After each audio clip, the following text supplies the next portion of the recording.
inspire me to make crafts. So today I have a Dollar Tree before and after. That was too loud, that clunk. I won't clunk as loud next time. So we have these two shapes that are in Dollar Tree right now, September 2020. It's MDF, so it's a medium density fiberboard. It's pretty thick. One is in the shape of a mason jar. One is in the shape of a house. They have sayings on them and these kind of rubbery flowers. Totally fine the way they are, but we can make them better. So we're gonna transform our Dollar Tree knickknacks into some cute Christmas decorations. A little jar of Christmas cheer, and a home is where the heart is.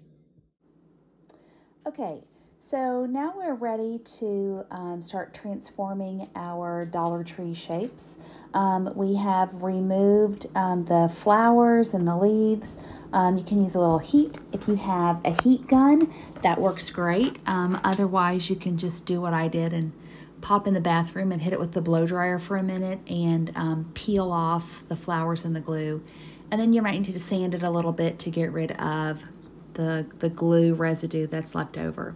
Okay, you're gonna Mod Podge scrapbook paper to the surface of your shapes, and you'll do the same thing to both shapes. A very, very thin coat of Mod Podge, brush it on really thin. And then sometimes after I have it brushed on, I like to take my finger and smooth it out to make sure I have a super thin coat.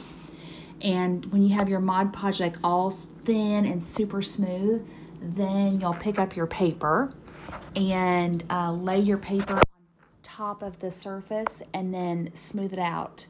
If you have a geometric pattern, make sure it's straight. Smooth it out. You can cut it down a little if you want. I just left the sheet hole. And then after you have everything smoothed out, you're going to give it a second coat of Mod Podge right on top. Make sure it's really smooth. Take your time. Make sure it's really smooth and really thin. That's the problem that people have with Mod Podge, is using too thick of a coat, and then it makes the paper wrinkle and buckle, and you wind up in kind of a mess. So after you get that Mod Podge on there, you need to let everything dry completely.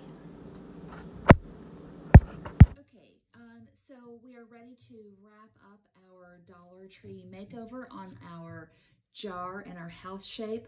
We did the Mod Podge in nice thin layer, paper, thin layer Mod Podge. We let it dry completely. Then I kind of cut out around them, leaving a border. And then to get your paper right down to the edge, you're gonna sand off that excess. So this paper has to be dry, dry, dry, dry, dry. Don't try to do this if the paper's wet, or you're gonna tear it and you're gonna get super mad. So it's dry. I just trimmed this off a little bit. Sand right along the edge a few times. And then that will just tear off and you'll have a nice finished edge. Okay, so to put our little labels, our little sayings on there, I have this paper that I found at Joann's, and it's by American Crafts, and it has 12 different little images on there you can cut out. So for the jar, I'm using this one that says, hold on to what keeps you warm. And for the house, I'll use the one that says, home is wherever I'm with you. And again, we'll do a little bit of Mod Podge on there to hold everything down. Just a little bit, because these are smooth. So a little bit, we don't want to start wrinkles now. A little bit where my label's gonna go. A little bit there. A little bit there, and then I'll plunk my little sign I've already cut out right there like that. Make sure it's nice and even. Smooth it down. Home is wherever I'm with you. Make sure it's even and in the middle, and then give those just a little touch of Mod Podge on top. So last thing we need to do is add a little bit of jute twine to finish it off. Give it a little dimension. There we go. So I have my twine, and for the mason jar shape, I'm going to wrap it right around where the lid would go, where the threads on the lid would go. Wrap it around a few times. There's a couple of different little edges there, so I'll wrap a few around each. And then when I have that tied around there, just tie a little bow and snip off my edges.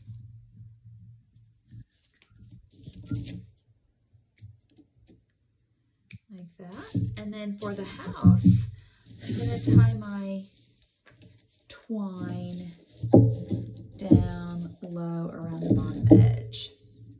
So just bring it up, cross it over, wrap it around 2 or 3 times, and then tie those ends in a neat little bow and trim off. There you go. And there you have your makeover jar and house.